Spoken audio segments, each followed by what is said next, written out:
Le témoignage, c'est qu'elle et moi, on s'est rencontrés, on avait 15 ans.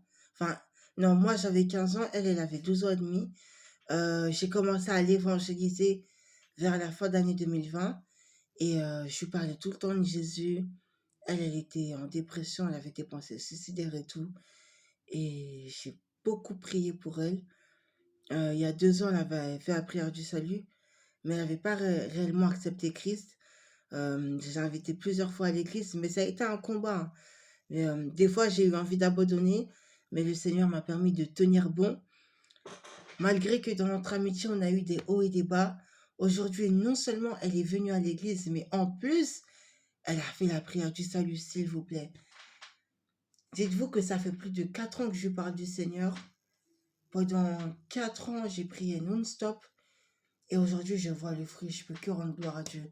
Et vous dire une chose. Je tiens à dire que quel que soit le temps que ça va prendre, parce que vous savez, bien aimé, il y a une différence entre une personne qui n'est pas prédestinée à la vie éternelle, et donc si elle meurt, elle ira en enfer, et ceux qui sont prédestinés à la vie éternelle. Parmi ceux qui sont prédestinés à être sauvés, il y a ceux dont la conversion se fera rapidement, et il y a ceux dont la conversion prendra plus de temps. Et donc là, la conversion, bon, elle a pris du temps en soi, mais ça valait la peine. Vraiment, quand le Seigneur est dit prier sans cesse, la prière, l'intercession, ça porte du fruit.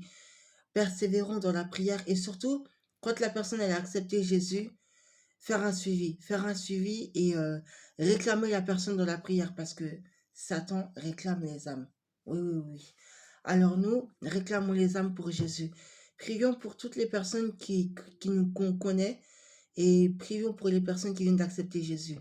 Encourageons-les.